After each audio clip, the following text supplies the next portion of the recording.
அதாவது இந்த ஏரியாவை உம்பாப் அப்படின்னு சொல்லுவாங்க. இந்த ஏரியா ஃபுல்லாகவே டெசர்ட் தான்.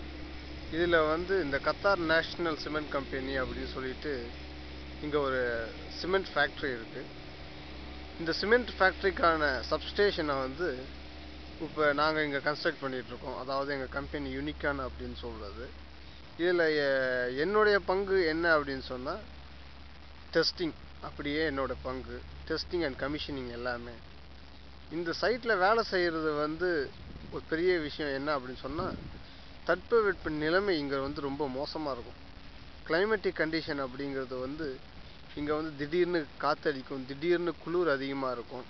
கண்ணுக்கு எட்டுன தூரத்தில் யாரும் உதவிக்கு கூட யாரும் இருக்க மாட்டாங்க. இது மாதிரி இடத்துல தான் எங்களுக்கு பணி.